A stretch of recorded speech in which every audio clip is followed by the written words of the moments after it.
कुंज बिहारी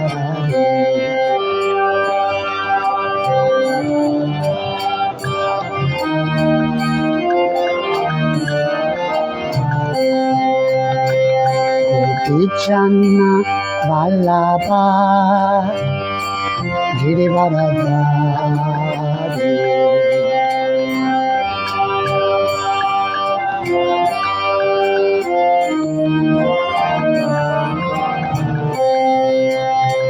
गोपीचन्न वल्लभा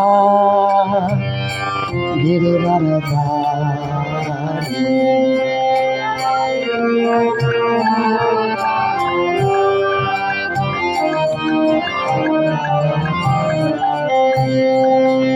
गोपीचन्न वल्लभा गिरिवरधारी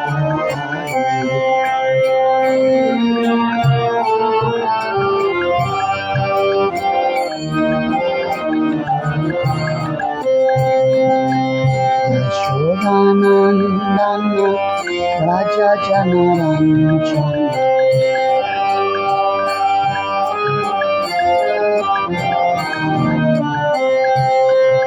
यशोदानन्दन व्रज जनरञ्जन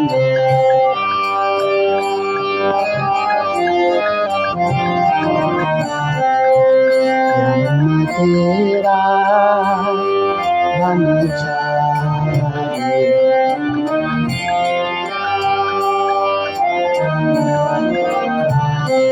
यमुनतीरा वनचारी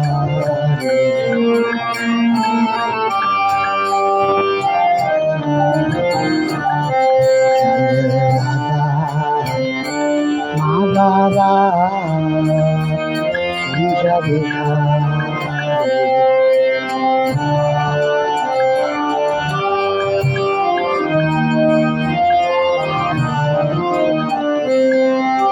जय राधा माधवा कुंज बिहारी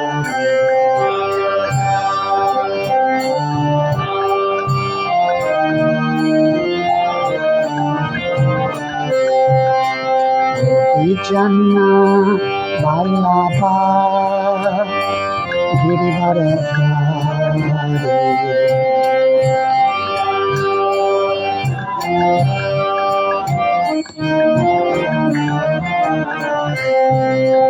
गोपीचन्न वल्लभा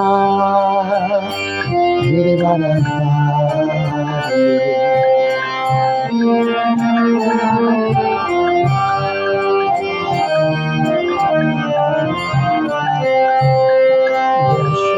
यशोदानन्दन व्रज जनरञ्जन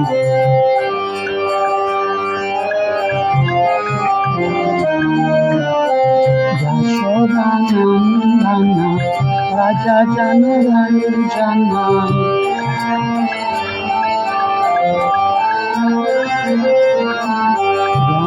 यमुनतीरा वनचारी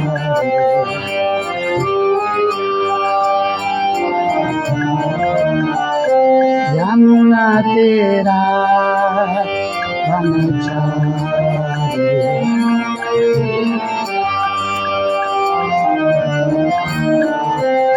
यमुनतीरा वनचारी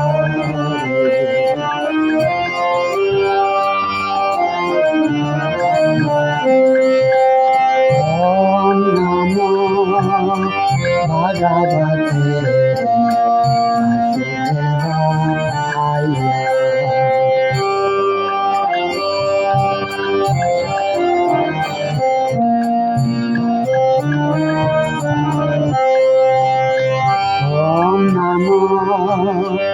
भगवते वासुदेवाय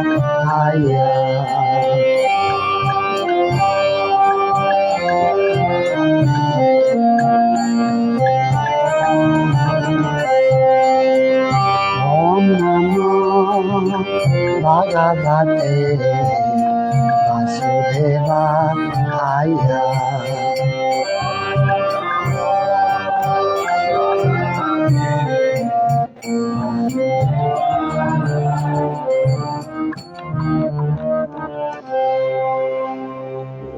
Srila Prabhupada ki jai. Grantaraj Srimad Bhagavatam ki jai. Samaveta Bhakta Vrinda ki jai. Nitai Gaur Premanande. Necesito el Bhagavatam, por favor.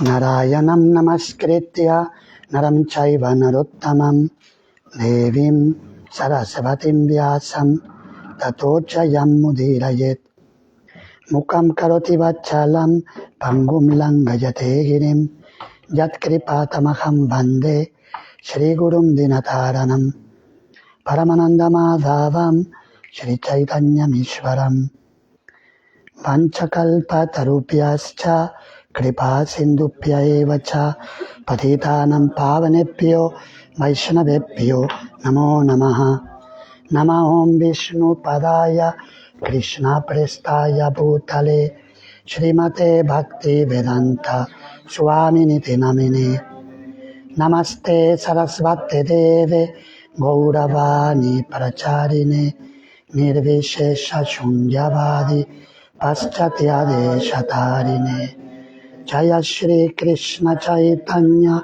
Prabhu Nityananda Shri Advaita Gadadhar Shri Vasadi Gaura Bhakta Vrinda Hare Krishna Krishna Krishna Hare Hare Hare Rama, Rama Rama, Hare Hare.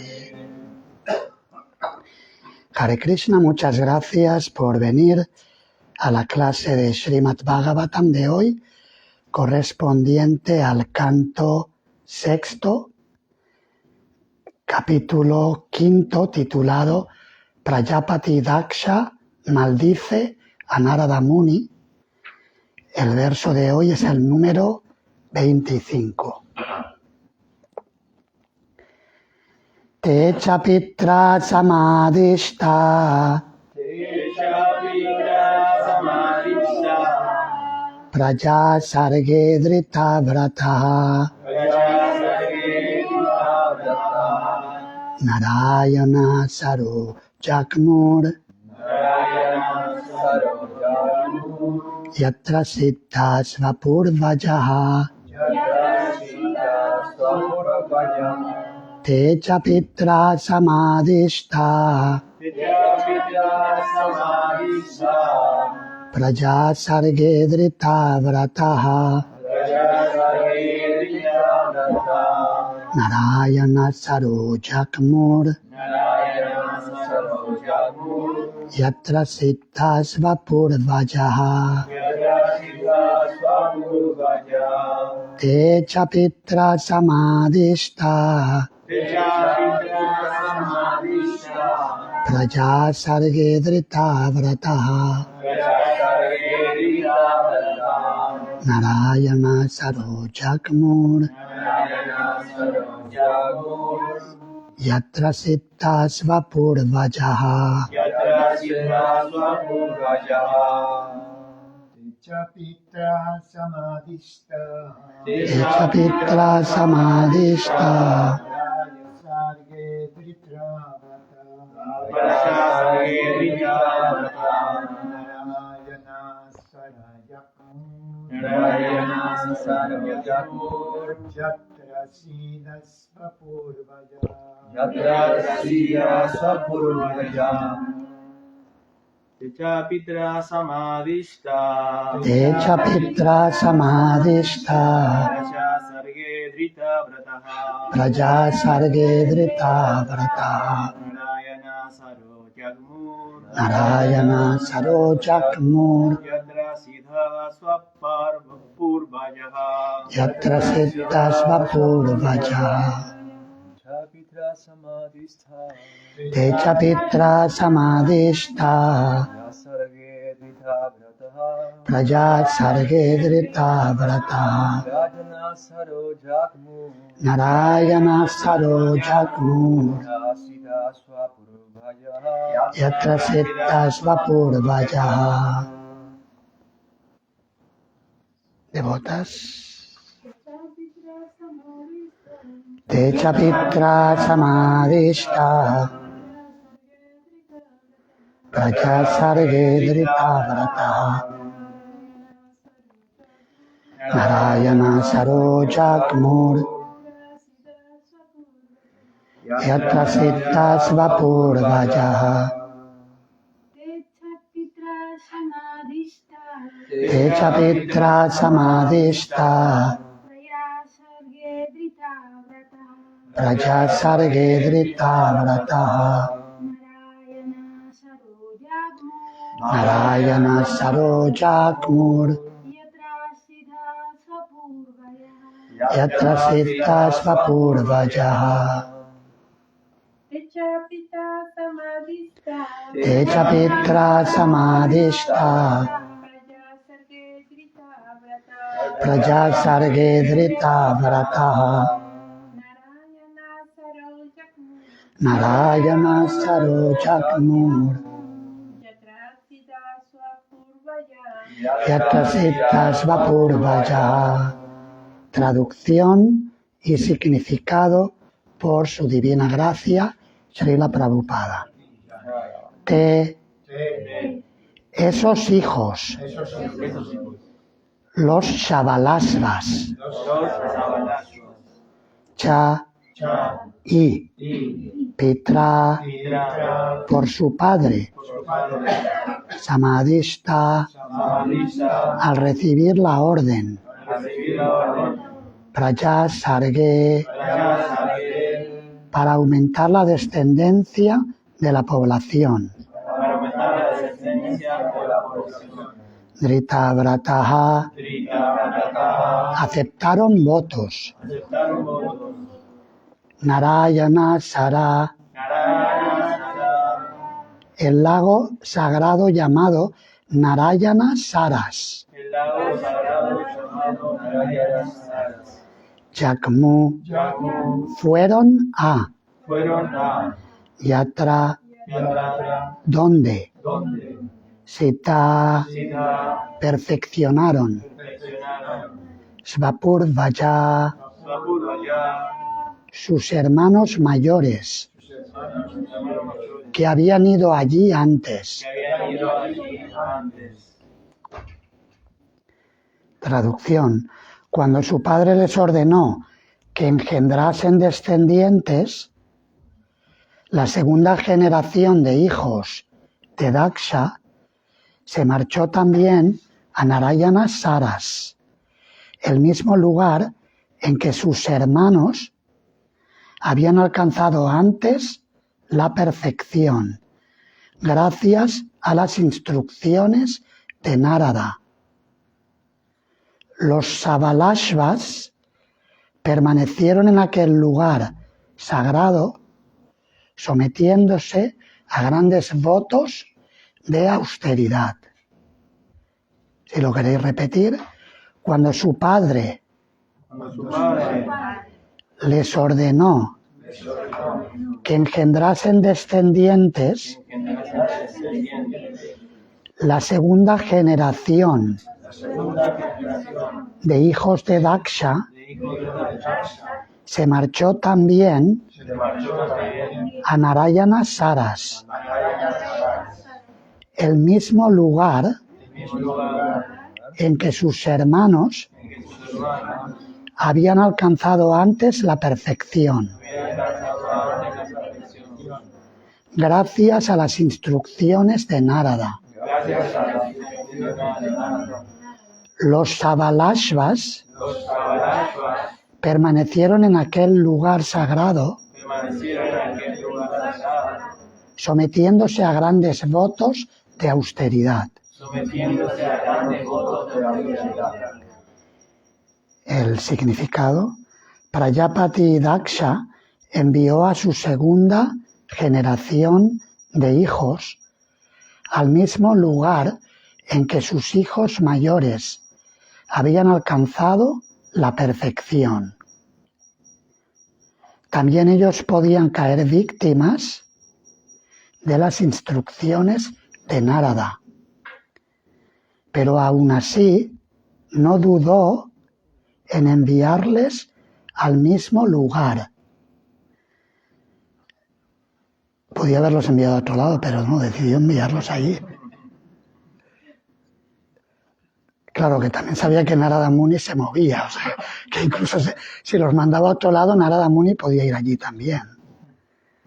Según la cultura védica, antes de entrar en la vida familiar para engendrar hijos, es necesario adiestrarse en el conocimiento espiritual llevando vida de brahmachari.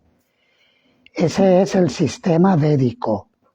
Prajapati Daksha, por lo tanto, envió a su segunda generación de hijos a que recibieran educación, aún a riesgo de que debido a las instrucciones de Narada llegasen a ser tan inteligentes como sus hermanos mayores.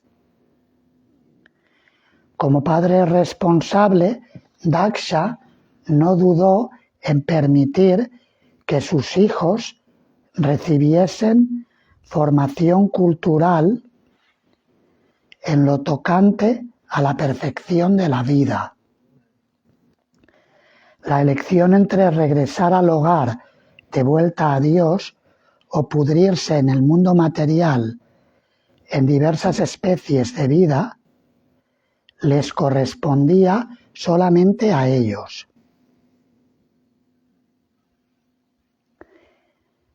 En toda circunstancia, el padre tiene el deber de dar a sus hijos educación y cultura. Más tarde, ellos decidirán el camino a seguir. Un padre responsable no debe poner trabas a sus hijos si estos desean perfeccionar su formación cultural participando del movimiento para la conciencia de Krishna. No es ese el deber del padre. El deber del padre es dar al hijo plena libertad para que después de haber avanzado espiritualmente, gracias a las instrucciones del maestro espiritual, sea él mismo quien elija. Techa pitra samadhishta praja sarge trita vrataha narayana saro jakmur yatra siddha svapur vayaha. Cuando su padre les ordenó que engendrasen descendientes, la segunda generación de hijos de Daksha se marchó también a Narayana Saras, el mismo lugar en que sus hermanos habían alcanzado antes la perfección gracias a las instrucciones de Narada. Los Sabalashvas permanecieron en aquel lugar sagrado, sometiéndose a grandes votos de austeridad. Antes de entrar en el contenido del verso, vamos a contextualizar dónde estamos para los que no estén familiarizados con el tema y también los que no conozcan la historia, que hayáis llegado recientemente para las clases. Estamos leyendo el Srimad Bhagavatam, es una de las 3 grandes obras épicas de la literatura sagrada sánscrita. Hay muchas, pero hay 3 principales: el Mahabharata, el Ramayana y el Srimad Bhagavatam. El Srimad Bhagavatam es considerada la obra más importante porque enseña la esencia pura de la espiritualidad y lo hace a través de narrativas históricas que acontecieron desde tiempo incalculable en algún lugar del planeta Tierra o en algún lugar del universo. Y aquí nos está hablando, estamos en la mitad del texto. El texto consta de 12 libros que se les llama cantos y a veces se presentan en distintos volúmenes. Y estamos ahora en la mitad, en el canto sexto. Si bien hay muchos temas a lo largo de todo el Srimad Bhagavatam, hay 10 temas principales que se explican. Se habla de la creación del universo, la creación secundaria, los sistemas planetarios donde viven las almas encarnadas, donde pueden vivir, Astan Poshanam, la protección que el Señor Supremo le ofrece a las almas que vivimos en cuerpos materiales y especialmente a aquellas almas que son buscadoras de la verdad, porque muchas veces en el mundo material las almas preferimos vivir en el engaño que en la verdad. Esa es la condición del mundo material.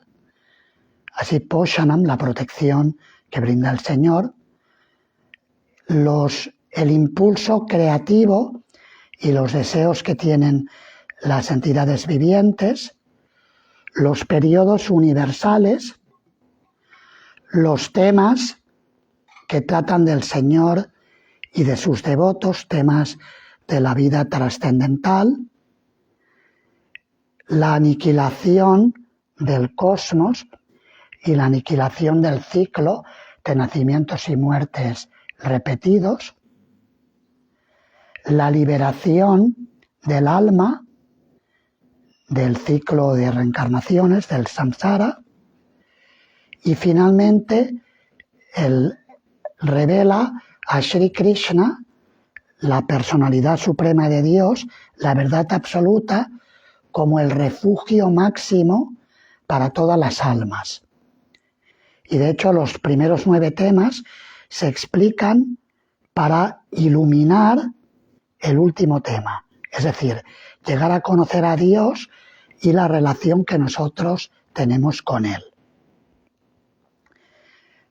A lo largo de todo el Bhagavatam se narran muchas historias y de hecho estos 10 temas se encuentran, según explica Srila Jiva Goswami, se encuentran repartidos a lo largo de toda la obra. Sin embargo, algunos comentaristas han atribuido temas específicos a cada uno de los cantos. Y muchas veces se atribuye el cuarto tema, Poshanam, la protección del Señor a las almas encarnadas, se menciona que está en el canto sexto.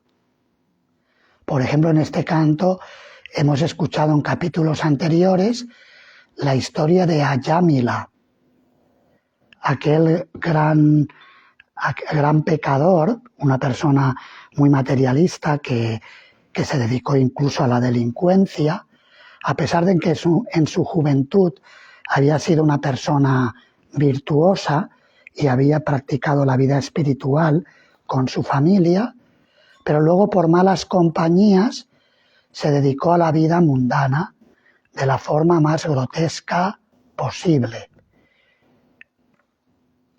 agrediendo a otros, secuestrando a personas, robándoles, estafándoles, etc.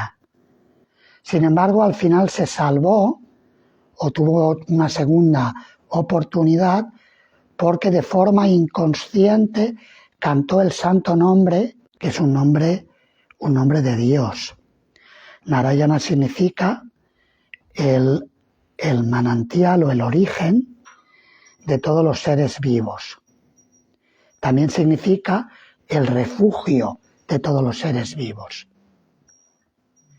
Porque normalmente en el mundo de la materia necesitamos refugio, ¿verdad? sino porque tiene la gente una casa, porque busca refugio. Y antiguamente no se ponían cerraduras porque había menos peligros.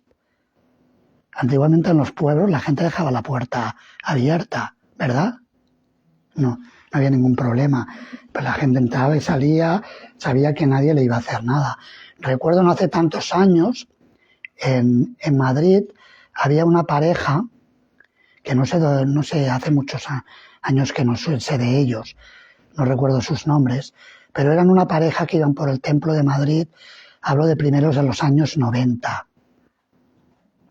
en el templo de Espíritu Santo, cuando Bhaktiyan Prabhu llevaba el templo, que lo acababa de abrir en ese lugar. Esta pareja él era hindú y ella era española, si recuerdo correctamente. Él era hindú, era de la zona de Tamil Nadu, o no sé si incluso era de Sri Lanka. Tamil Nadu, Sri Lanka, que en aquella época estaban más relacionados que ahora, tengo entendido. Y entonces me contaron que en un viaje que hicieron a visitar a la familia de él,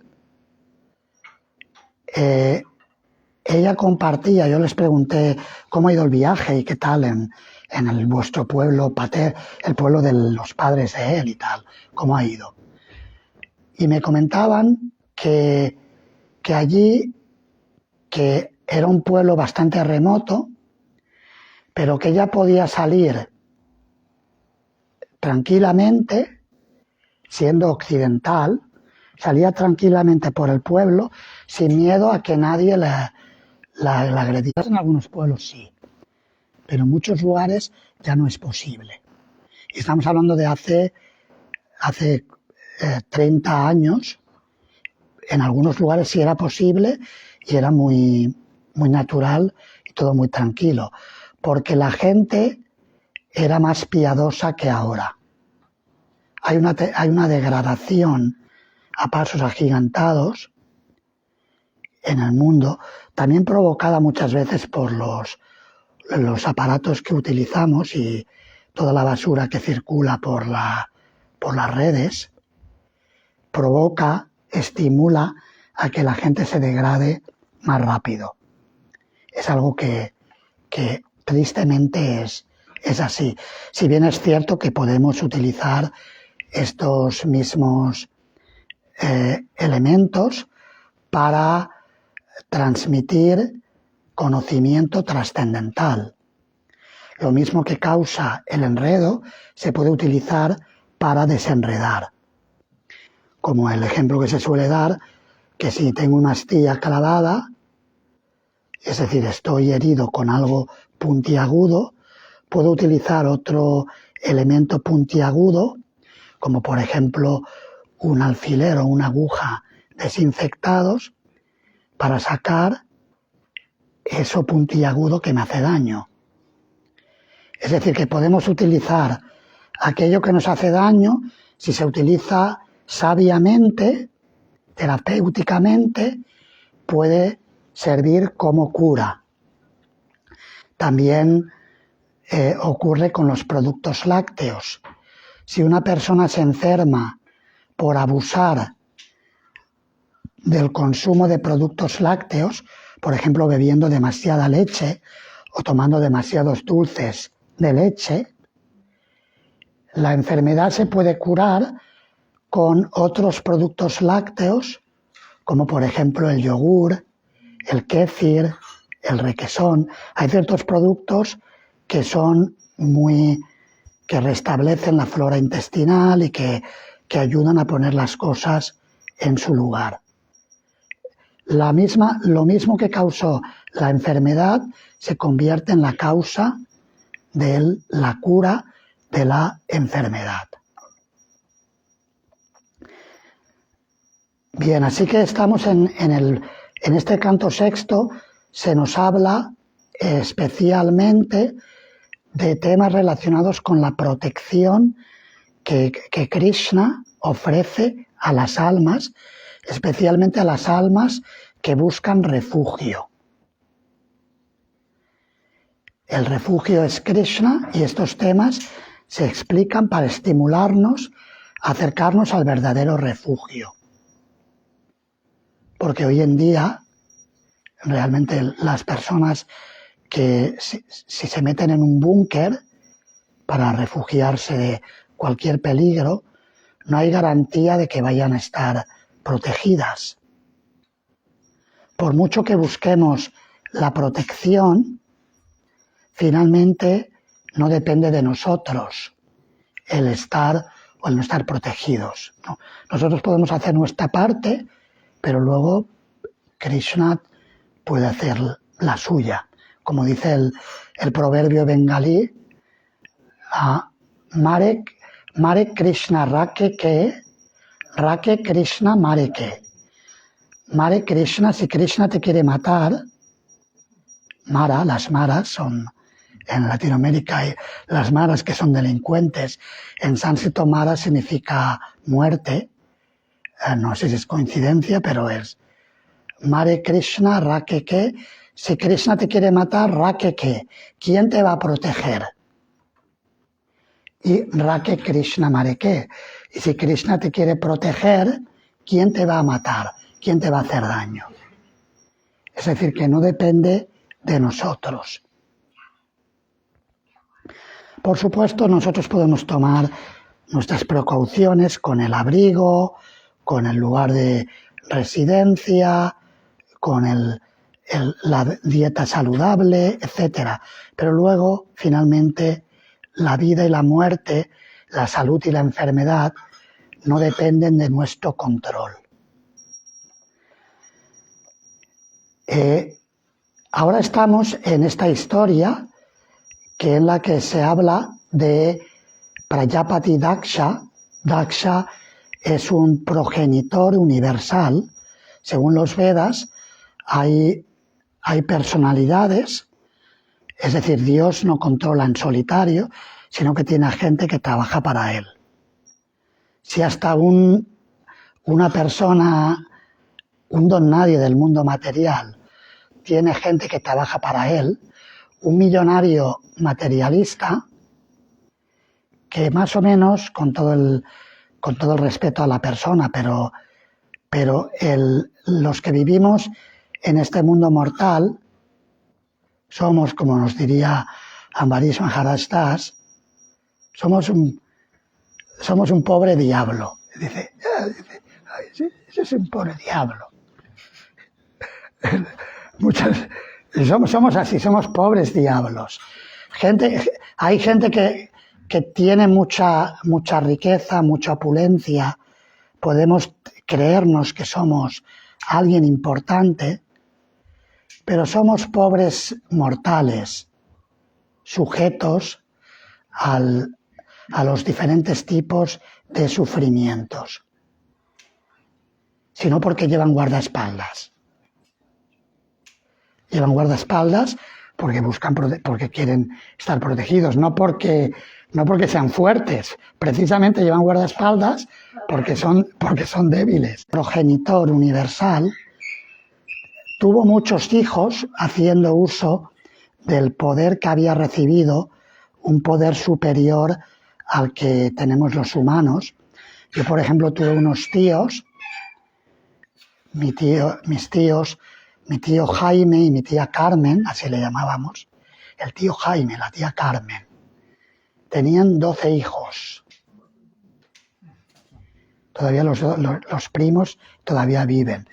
Y entonces decimos que tuvieron muchos hijos, pero comparados con Prajapati Daksha, nada. Prajapati Daksha tenían miles de hijos, porque son seres que tienen cuerpos superiores, no son cuerpos físicos tan limitados como los nuestros, y que podían generar población en virtud del poder que habían recibido en el universo. Y son seres normalmente virtuosos, religiosos, pero Prajapati Daksha tenía el defecto de que se lo tenía creído y no reconocía que esa virtud que tenía en realidad era un regalo de Dios y que él debía utilizarlo con total entrega para el servicio de Dios. Él estaba apegado a hacer prosperar el mundo material y a eso se le llama las enseñanzas de la sección, lo que se llama la sección Karma Kanda de los Vedas. Son partes de los textos sagrados, de la literatura sagrada, que fomentan la cultura y la educación en el ámbito material, pero que no da suficiente atención a la vida espiritual. Entonces lo que ocurrió, lo que se narra en este capítulo, es que Prajapati Daksha envió a sus hijos, los primeros hijos, que se llamaban Haryashvas, los envió a practicar austeridades a este lago sagrado llamado Narayana Saras, cerca de la desembocadura del río Sindhu. Hay múltiples ríos sagrados en la India, el Sindhu es uno de ellos, y los envió a practicar, a prepararse, practicar austeridades para tener muchos hijos y ayudarle en su misión de propagar las generaciones de seres vivos, especialmente seres humanos en todo el universo. Sucedió que cuando estaban practicando esta preparación para tener muchos hijos, apareció un Hare Krishna por allí. Mejor que os dediquéis totalmente sin ninguna desviación a la vida espiritual, porque la vida material es una trituradora. El universo material está movido por el factor tiempo y destruye todo. Y tenemos experiencia práctica de ello, de cómo nuestros cuerpos físicos, conforme se van haciendo mayores, se debilitan, ¿verdad? Pierden salud, pierden facultades, pierden vista, pierden oído, ¿verdad? Y pierden fuerza, energía, pierden a veces capacidad mental. Estamos viendo ahora en nuestra comunidad mundial, donde ya hay devotos llegando a los 80 años, y cómo ya algunos incluso se pierden las facultades mentales, la memoria, de una forma fuerte. Es algo propio de la naturaleza material. Entonces les dijo, este mundo es una trituradora, mejor no perder el tiempo, dedicaros completamente al Bhakti Yoga, a entregaros a la personalidad de Dios. Y eso os va a realmente satisfacer totalmente el alma. Y los Haryashvas pensaron que la población universal. Cuando Narada Muni le informó a Daksha de esto, no le gustó un pelo, no le gustó en absoluto, pero de alguna manera se lo tragó y tuvo otros hijos, hermanos menores, que se llaman los Sabalashvas. Los anteriores eran Haryashvas, estos son Sabalashvas. Y aquí se explica en el verso de hoy que los mandó al mismo lugar para prepararse para tener hijos, para luego formar familias y poder ayudarle en su labor universal de llenar el universo con gente. Y veremos cómo a que alguien lo abandone todo, incluyendo la intención de formar familia, y viva una vida de entrega total, un estilo de vida monástica, o no. ¿Hasta qué punto es correcto o no? Y esa es una cuestión que está ahí. Ahora, cuando estuve en Brindavan, estuve conversando con uno de los líderes del templo de ISKCON en Belgaum.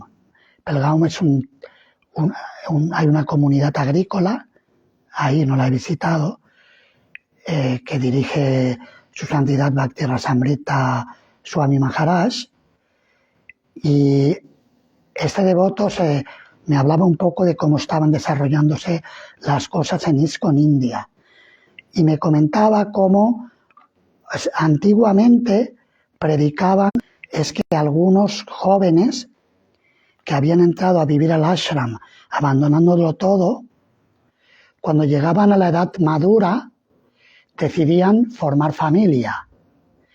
Entonces no estaban haciéndolo a tiempo, estaban actuando a destiempo, cuando si hubieran seguido el orden del sistema de Varnashrama, estudiante, vida de casado y luego vida de renunciado, hubiera sido más orgánico para ellos. Es cierto que hay una gran diferencia entre el caso de los Savalashvas, a los que le predicó Narada Muni, y los devotos que entran a vivir en un ashram para entregarse completamente a Krishna. A vivir en un ashram y que luego forman familia después de una formación como estudiantes, es diferente porque el principio, el camino es el mismo, es el camino de Nivritti Marga, o el camino de la entrega a la personalidad de Dios a través de los diferentes procesos del Bhakti.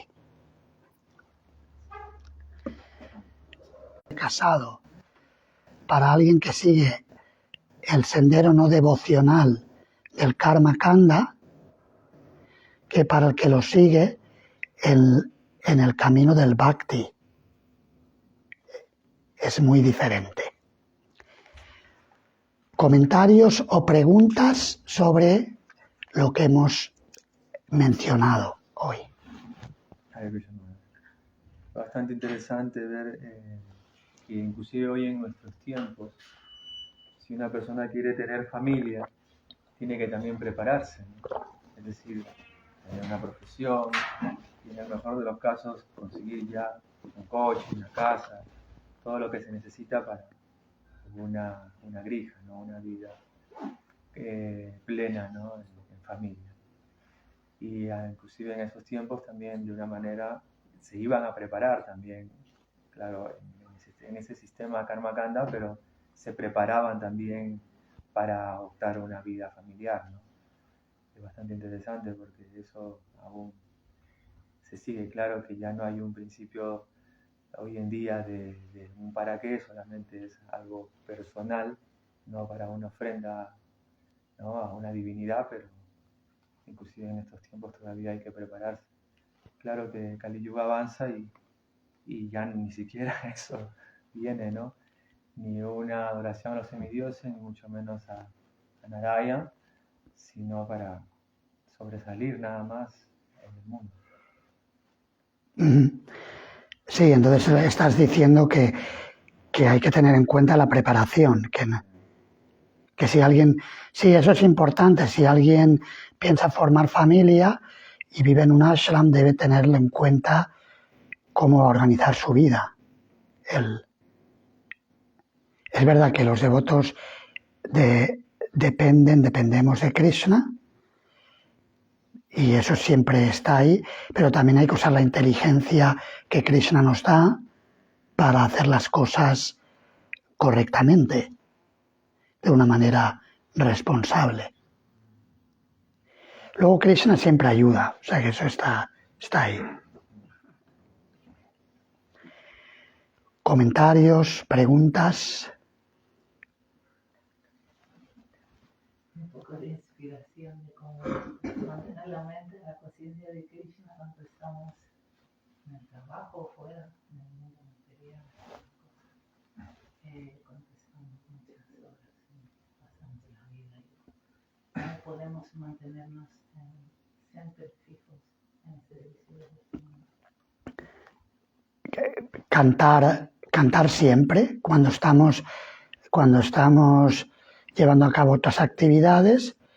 Si podemos cantar durante esa actividad, cantar el mantra, si no, podemos cantar internamente.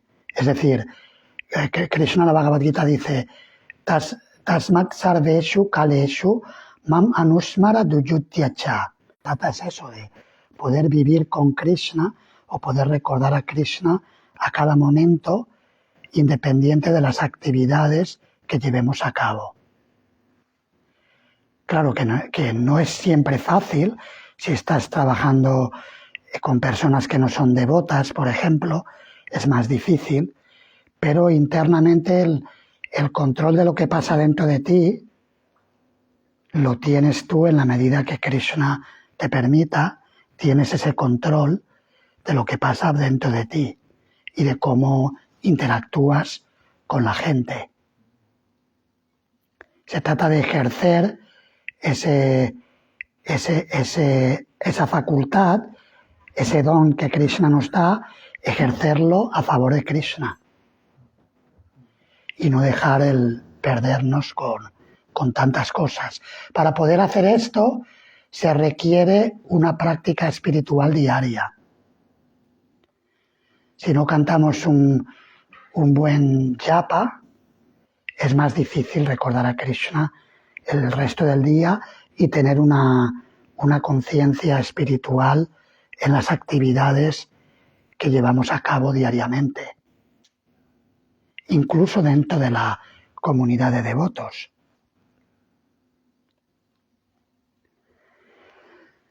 ¿Alguna otra pregunta o comentario? En la India, aquí cuando nos hicimos devotos en los años 70, pasaba exactamente lo mismo. Me acuerdo, por ejemplo, de Devasi. No voy a citar mi ejemplo porque yo era un viva la pepa, pero Devasi estudiaba medicina en la universidad en Barcelona y Bhagavan en el 78 le dijo: vuélvete un doctor para curar almas. Tuvo que dejar la universidad. Muchos, así, era así. En los primeros tiempos había una urgencia de distribuir libros, hacer devotos, había por así decirlo, un humor misionero, de dejar todo y dedicarse solamente a la prédica. Correcto, sí, es parte de la historia del movimiento. En algunos lugares todavía se hace, pero cada vez menos, en base a que aprendemos de la experiencia del desarrollo de nuestras comunidades. Adiós, Prabhu. Estaba poniendo el ejemplo de, por ejemplo, Chopati, ¿no? Chopati de Santidad Radha Swami, cuando alguien viene a allí, primero le dice que termine la carrera, termine los estudios, y luego se entregue, ¿no? Que aparentemente, ¿no? Porque aparentemente puede pasar una contradicción, porque si tú no cultivas tu vida espiritual y haces tu carrera, luego después te tienes que entrar en la Rante Grihasta, pero por otra parte, Radha Swami en el contexto de la India parece que funciona muy bien y la gente, cuando ya se entrega una cierta madurez, una cierta comprensión clara de lo que tienen que hacer en su vida, ¿no? También, claro, el contexto de la India es que mucha gente quiere ir a vivir a los templos. A veces personas poco formadas quieren ir a vivir porque tienen una vida más cómoda, se come mejor. Entonces, claro, eso son temas que hay que tener cuidado, porque es cierto que si dices, bueno, tienes personas que están en la comunidad, en el templo, simplemente por necesidad material, eso luego afecta al desarrollo de la comunidad a nivel espiritual. Entonces, por supuesto, no hay que discriminar a nadie, pero son más cuidadosos para poder desarrollar la misión de una forma fuerte con con gente preparada. Y es algo que tenemos que tener en cuenta también en Occidente. ¿Algún comentario, Maharaj?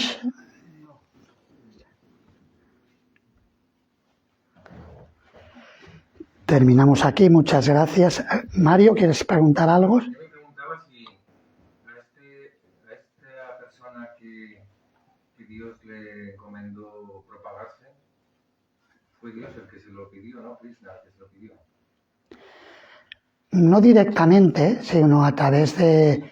No fue directamente, porque ahí se habla de los Prajapatis, son progenitores universales y vienen a través en la... No sé cuán familiarizados estáis con la Trinidad de Brahma, Vishnu, Shiva en los Vedas. Es decir, que no es directamente, es Dios, pero indirectamente. Porque entonces, claro, si era el mismo Dios el que le mandaba a este sabio que les dijo apartaros del mundo material y dedicaros a Krishna, era un poco como para entender las dos cosas a la vez, cómo podían pasar. Era una prueba que les ponía, o ¿sabes lo que te quiero decir? Sí, claro, cada persona según su nivel, cada persona está en un nivel de avance espiritual. El sabio que les pedía que dejaran todo, él iba a saco, él decía, mira, el mundo este es una trituradora, no perdáis el tiempo, entrégate a Dios y se acabó el problema. Pero si ese mandato, digamos, esa encomendación venía de Dios también, era como ir en contra de él al mismo tiempo.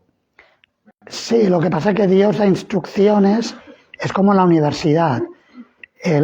Hay matemáticas en el sistema educativo, tenemos matemáticas de escuela de primaria y luego tenemos matemáticas que yo desconozco, pero súper especializadas, algoritmos y como todo lo que sea para doctorados y posdoctorados. Son dos niveles completamente distintos. Todos son matemáticas, pero según el nivel de la persona se le enseña una cosa u otra. Hay un camino gradual que es el que digamos, los que siguen la sección Karma Kanda, esa sección en la que se busca un progreso material religioso, es un primer peldaño, pero cuando la persona ya está preparada, se dice, eso déjalo, eso ya, tú ya lo sabes, no pierdas el tiempo ahí, muévete más alto, entrégate más. ¿Y a la segunda generación le convenció también o no? Le convenció y le salió bien. Por eso el capítulo se titula, eso lo veremos en los versos siguientes, Prajapati Daksha maldice a Narada Muni. Luego ya lo maldijo, le dijo, cuando ya se le llevó el segundo grupo de hijos, dijo esto es demasiado y lo maldijo. Ya lo veremos, eso viene en los versos siguientes. No quedan, sí, en unos versos más vamos a ver. Si seguís viniendo todos los días a la clase, podréis ver cómo se desarrolla la historia. Con respecto a lo de las matemáticas, Maharaj, Narada Muni vio en los Haryashvas y los Samlashvas una cierta cualificación para poder instruirles renuncia. Sí, es cierto que los vio preparados porque les salió bien. No se menciona en ninguna parte que luego los Haryashvas y los Samlashvas dejaron su entrega, ¿no? Ellos se entregaron y tuvieron éxito. O sea, Narada Muni pudo ver que estas personas tienen el adhikar, tienen la capacitación y hay que aprovecharlo, ¿no? Que no pierdan el tiempo ahí porque están preparados para más. Igual que Sri Chaitanya Mahaprabhu le dijo a Srila Raghunath Bhatta Goswami, le dio la instrucción, nunca te cases, porque vio que estaba preparado para la vida monástica de entrega total. Sin embargo, Chaitanya Mahaprabhu también tenía muchos discípulos, grandes devotos, que eran casados. Y Chaitanya Mahaprabhu los trataba con el mismo amor que a los demás. No es que a unos los trataba mejor que a otros, sino que él reciprocaba en base al bhakti, a la devoción y al amor que tenían por Krishna. Pero sí, Narada Muni vio que estaban preparados. Muchas gracias, Hare Krishna. Srila Prabhupada ki jai.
Finalizarse.